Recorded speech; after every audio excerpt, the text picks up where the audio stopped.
नमस्कार. वाटाण्याचं आत्मवृत्त. ए वाटाण्या, अशी हाक ऐकू आली तशी मी जरा दचकलोच. पण मी अजिबात लक्ष दिलं नाही, कारण मी कुठे वाटाणा होतो. मी तर होतो मटार.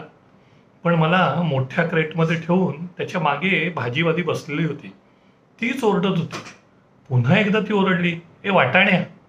मग मात्र मी जरा चपापलो. म्हटलं, मी एवढा समोर पडलोय आणि ही का जोरजोरात हाका मारते म्हणून. तर शेवटी तो शेजारचा चहावाला निघाला, ए वाटाणे. मग मी जरा हुश्श केलं.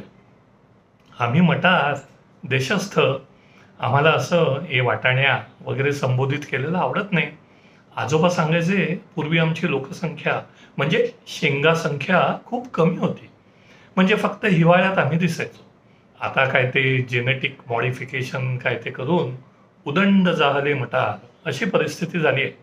वर्षाचे 12 महिने मिळतो आम्ही हल्ली, तेही ताजे तवाने, डीप फ्रीजमध्ये ठेवलेले नाहीत. माझं अंग तर बाबा आक्रसूनच जातं इतक्या थंडीने. बाकी मटारची उसळ करून मानवाने तृप्तीची ढेकर दिली की आम्हाला कृतकृत्य वाटतं. मटार करंजीमध्ये आमचा जीवनावतार संपला की आम्हाला जणू मोक्षप्राप्तीच होते. आणि भाजून तळून बटाट्याबरोबर एक जीव करून समोशात किंवा कटलेटमध्ये आमचा जीवन प्रवास संपला तर आमच्या कष्टाचं चीज झालं असं वाटतं आम्हाला. ठाण्याच्या जोशी काकू तर मटार घालून अप्रतिम असे उकडीचे मोदक करतात. आमचं जीवन सार्थकी लागतं. आता आमचे अनेक भाऊबंद आहेत, ते खरे वाटाणे. एक चिरतरुण हिरवा वाटाणा, कितीही वय झालं तरी म्हातारा आपला हिरवाच. सफेद आणि काळा असे 2 मोठे भाऊ आहेत. हा, आता वर्णभेद आहे दोघात, एक गोरा आणि एक काळा, पण चवीला दोन्ही छान. आमचं खानदान तसं खूप मोठं आणि प्राचीन परंपरा असलेलं.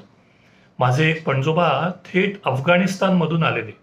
त्यांच्या कुटुंबियांना आजही माझ्या आजोबांच्या गावाच्या नावानेच ओळखतात.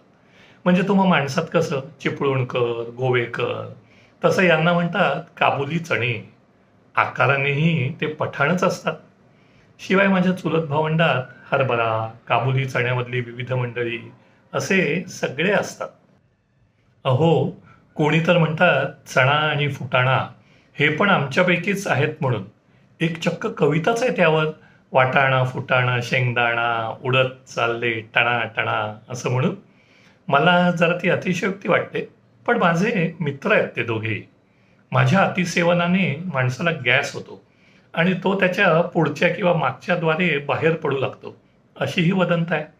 असं काही ऐकलं की मग मला वाईट वाटतं. मग माझा चेहरा सुकू लागतो.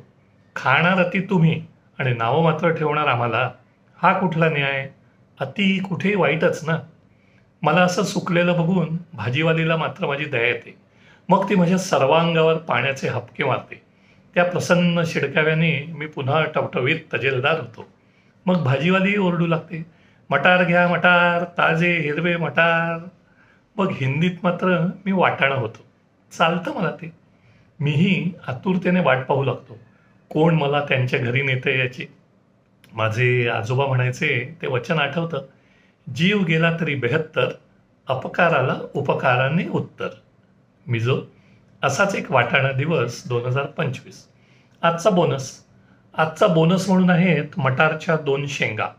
आता म्हणाल यात काय कौतिक, तर या शेंगा आहेत क्ले, म्हणजे चक्क मातीच्या. आपली ओळखीची बोनसदात्री मीना शहा, हिचा हा नवा छंद. ती मातीच्या अशा विविध वस्तू तयार करते. सूक्ष्म कला, मिनिएचर आर्ट, अगदी तळ हातावर मावेल असं सगळं, आणि मग रंगवते. अशा या 2 मटारच्या शेंगांचा फोटो. नमस्कार.